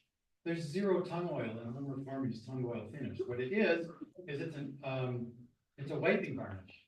It's like General Finishes Armor Seal with a lot of mineral spirits in, so you can wipe it on and wipe it off easy. It's a great product. There's nothing wrong with it, but the marketing can be confusing. It's really not tongue oil. And there are other products. I think Minwax has a product called Minwax tongue oil. There's no tongue oil in that either. But what that is it's not a wiping varnish or a thin varnish. It's an oil varnish blend. It's really just another Danish oil. So that's why if you want to be able to tell the difference, if you've got a can of something and you don't know what it is, put some on the top of the can, leave it overnight. And if it dries like this, if it's crusty and wrinkly and it's still soft the next day, it's got an oil in it. It's either an oil varnish blend or some kind of a semi-drying oil. If you put some on the top of the can, like if I put some of this wipe on poly, in the morning it'll be dry and flat and it'll be hard. So you know that it's a wiping varnish. Here's another kind of oil. This is the one that Steve used. Interestingly, this is tried and true Danish oil. It's different than this Danish oil. What this is it's linseed oil that's been polymerized. And all polymerization is heating of the oil to start to speed up and to get the curing process started. So this, you can put this on, as long as you wipe off all the excess, this will dry in 8 hours. If we just put raw linseed oil on, it probably will never dry. I mean, it would take weeks. But this is a great product. The Danish oil, it's linseed oil, it's pure linseed oil. There's no solvent. There's nothing toxic in here. This is food safe. So that's why I like this product, is that it will get hard. It will never build up a finish to gloss. Like, you'll never, like on the top here, this is varnish. If you can see that it's shiny and glossy, you'll never get that with the Danish oil, a product like that. It's more of a matte, but a lot of people like that. For example, here's some white oak finished with this and a coat of wax, which I'll talk about in a second. But a lot of people like this look. It's matte. It's not shiny. It looks like wood. It doesn't look like there's a layer of plastic over the top of it. And it's food safe. As soon as I put it on, I could eat off of it. I could drink this and I could eat this. So it's, I sell some of my work, and this is the stuff that I call food safe. Terry. Is it okay to go? A couple things. I get that Danish finish from using just regular, that same finish I used that I was talking about, that's high gloss. just by simply wiping it off after I put it on. Yes. And I get that skull, it looks like a painter's finish, and some people like that more, and so the beauty of it is then you can just throw the varnish right over it again. The other point I wanted to make that helped me to understand when we used to sell chemical for, concrete supply company. And, one of the important things about that, if you have two, I don't care if they're two finish or if they're two varnish or whatever, one of them might not need two coats and the other might need three. I mean, one might need one, the other one might need three. And I don't know if people are familiar with that, but that's all related to the percentage of solids in the medium. Whether it's oil or water or whatever, it's a percentage of solids that costs the most. So when you bought concrete sealer, you bought something with a 30% solids, it would seal the concrete much better and it would cost more. And I find that to be pretty similar, I guess but I don't understand all that other crap you're talking about, so.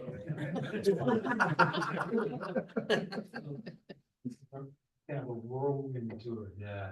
I do teach a class on finishing, Terry. It's It costs money. $5 upstairs every 5 months or so, 6 hours, hands-on finishing.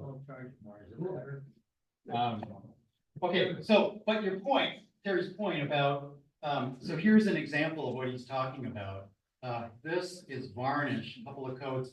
It's very shiny, but you could take that product and if you just put one coat, it looks like an oil finish, but it's much more protective than an oil finish. It's harder and more protective against scratching and chemical and heat damage. So if you just put one or two coats on, it will be dull like this. It'll look like an oil finish, but it'll be more protective than an oil finish. So you decide what you want. The more coats you put on, the glossier it gets. When it has the sheen that you want, you're done. So it's up to you. You make it look the way you want. So here's another oil product that's fairly recently available to wood turners, but it's been in the wood flooring finishing industry for 20 or 30 years. If you've heard of hard wax oil, this is the Osmo hard wax oil. All that really is it's an oil, one of these oils with wax in it. So it could be beeswax, could be carnauba wax, and some solvent. There's a lot of different manufacturers and they all make this product slightly different. Some of them put solvents in it, they'll put mineral spirits in it. Some put resin in it, like General Finish's version of this has resin in it, urethane resin, which will give it a little bit of amber and a little bit of additional protection. So it just depends, what you want from your product. The final category of finish that I want to talk about is wax. So there's lots of versions of wax. This is my homemade.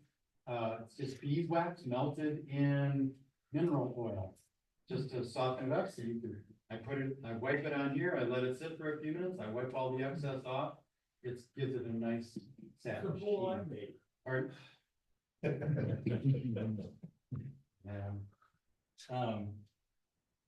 okay, so how do you pick which one of these you want to use? There's like 7 categories of finish. If you were keeping track, we got 6 of them here. One of them we're not going to talk about is the 2-part finishes. So conversion varnish, pre-catalyzed lacquer, or catalyzed lacquer, where you add the acid catalyst into it right before you use it as a pot light. That's really for professional shops. You need respirators, you need spray booths with explosion-proof fans. Not something that folks like us are going to mess with, but So where's basically everything else. Well, I suppose it's not really considered a finish, epoxy. It's an adhesive, but it could be used as a finish. Same with CA. I'm not really going to get into that. I think next year, I think you went home, but next year that'll be one of the topics. So how do you pick? Well, it's based on how are you going to use the product. So if I'm making a salad bowl or something that's going to be used with food, even though all finishes are food safe once they're fully cured, which could be 30 days, I just don't want to mess with it, so I'll just use food safe products.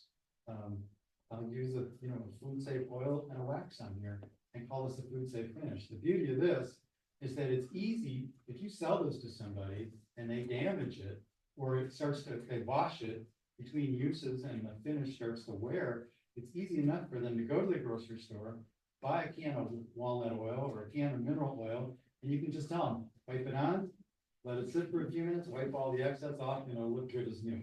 If I put varnish on something and they damage this, that's not an easy repair. They're not gonna be able to do it, and I'm not gonna wanna do it. So that's the beauty of this. It's not as protective and as durable, but it's so easy to repair and anybody can do it. So I think there's a real advantage to that. So what do you want it to look like? Do you want it to look like it's got plastic on it? Like if I color something like the work that Terry does, then I'm going to use something like a varnish, a wipe on poly, or a water base, or shellac is a great product too. Something that'll make it glossy and really make the color pop. So that's where I would use those kinds of finishes. If you had something like some of the ornaments that Terry was doing that were the exotic, like cocobolo or ebony or something like that, they're very hard, they're very dense, they have very tiny pores, and they're oily. So wax is like a perfect finish for those. Wax is a good enough finish for an object that's not going to get handled. But it won't stand up to fingers and abuse over time. But you could certainly use wax. So what color do you want it to be? How much sheen do you want?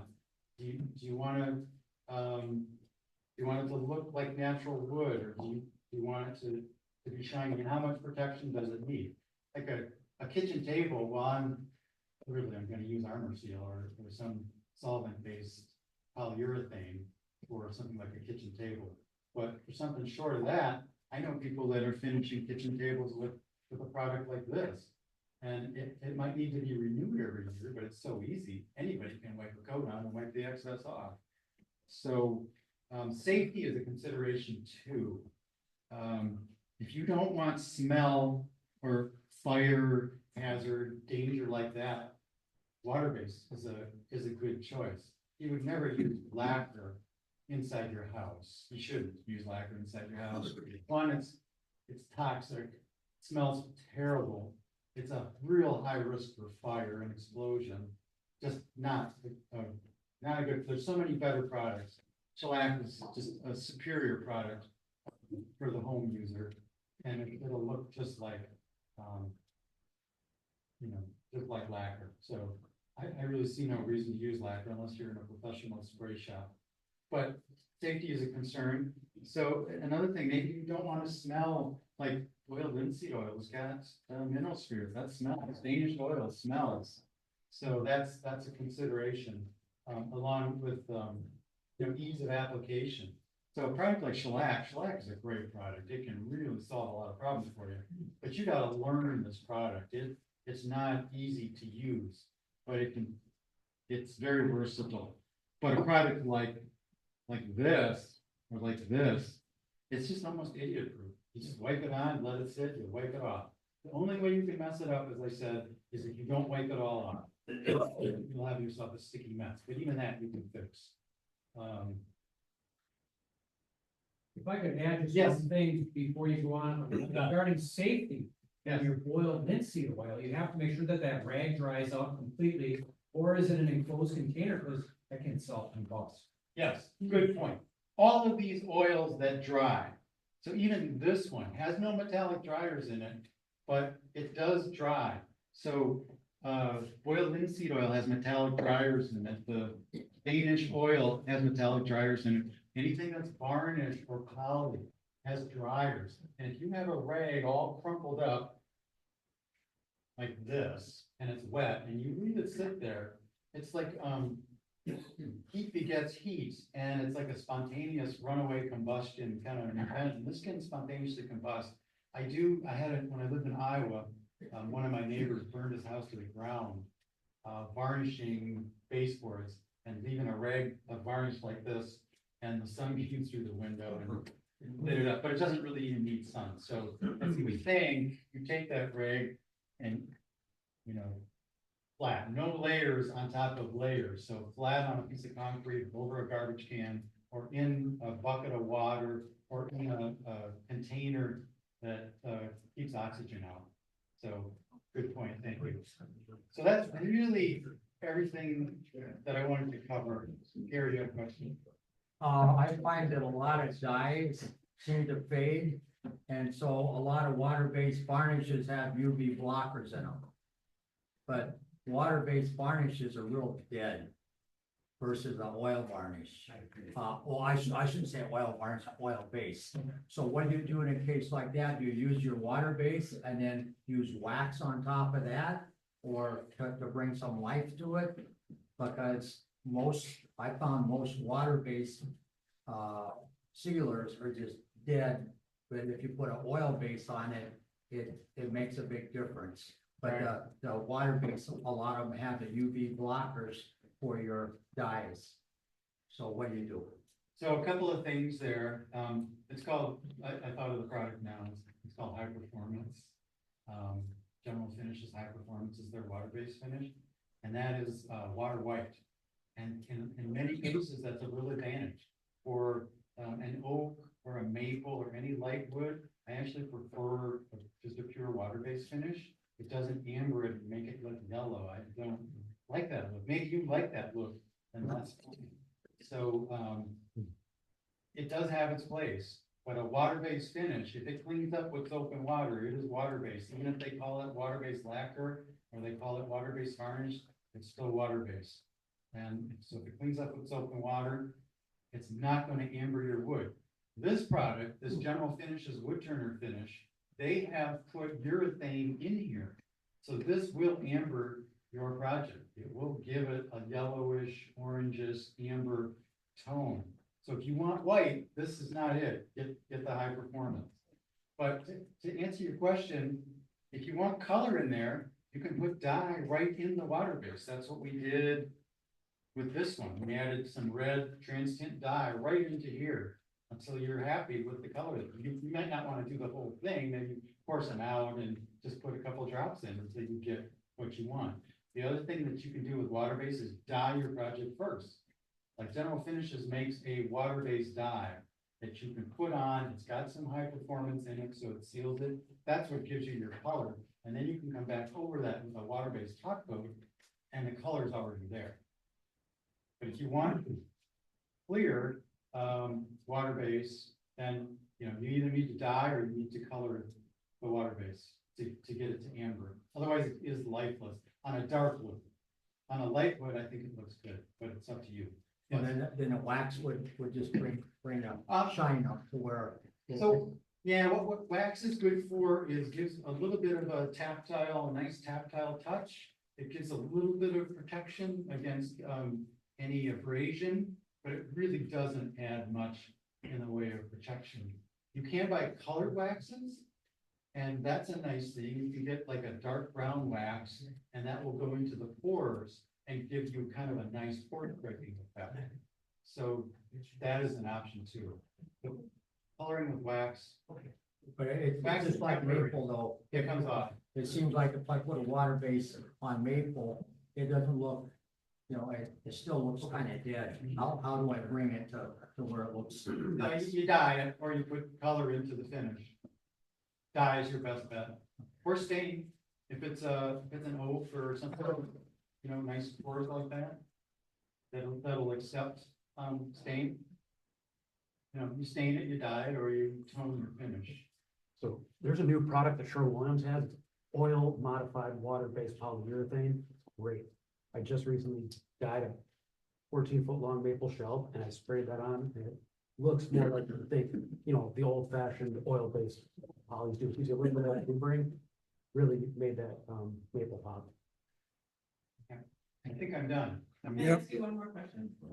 What's the ratio of I wouldn't beeswax actually to drop mineral something oil? else on spray. Like, is it half and half? No, It's very forgiving. It's kind of whatever you want. Okay. If you're doing it outside in a hot water outside, and just in can, you're putting the beeswax, the chunks in there, and the oil, and my mixture here is 3-to-1. You can look at this, it's pretty soft, it's real soft. Okay. If you want it harder, you put less mineral oil. Okay. And if I decide that this is too hard, I just heat it up again and I add more mineral oil. If I decide it's too soft, I heat it up again and I add more, or too soft, I add more wax. So it's very forgiving. Same thing if you make your own Danish oil, that 1/3 boiled linseed oil, 1/3 varnish, 1/3 mineral spirit, that's real flexible too. It all works. It doesn't really matter, but it does change how the product behaves. So the other option, you would mix as well, but if you do replace the beeswax with carnauba, which is the hardest natural known wax, you get a real tough. Really fills in any pits or pores. It gives, like you said, a nice tactile feel. Yeah. And you got, like, the same thing, you gotta play around with the ratios, because otherwise it'll be kind of a messy soup. A lot of your very hard to apply.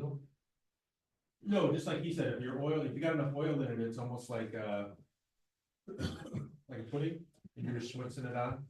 And then you let it sit overnight, and what happens is the oil goes into the pores of the wood and kind of lets the wax sit on the surface. And come back and give it a buff again.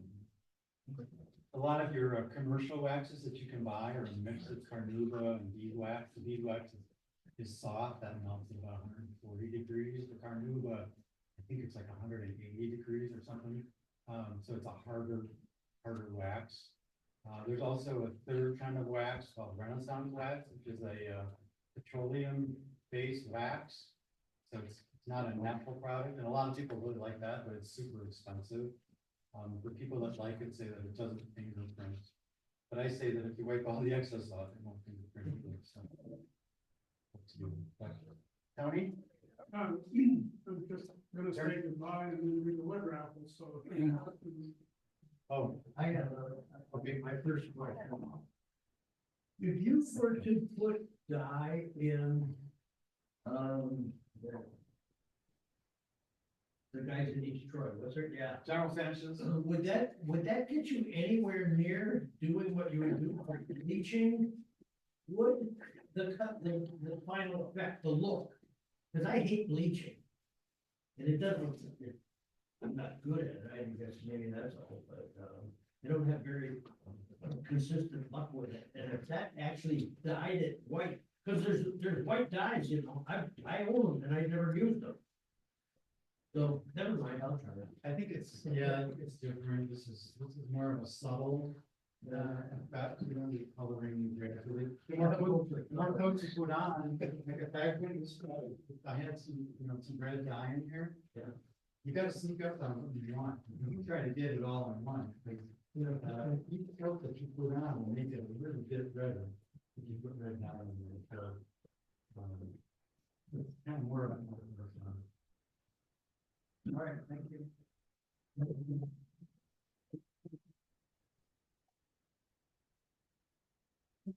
This in particular is if you put the first coat on, walk away and let it dry. And then it will start to build. If you try to put a coat on, it's still wet. Right there.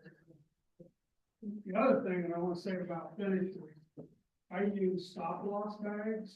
And they will pay for themselves and what they save you in one can of Danish. All right, raffle. First of all, thank you for attending our meeting. If you don't have raffle tickets, feel free to go. So we're going to do the raffle. We have a lot of wood on the table. Your number is called to go pick a piece of wood and get away from saving. In addition to the table, we have a Woodcraft gift card going to be raffling off. We also have 3 craft supplies cards worth $10 on a craft supplies order. We have 2 Carter and Sons Tool Works cards worth $30.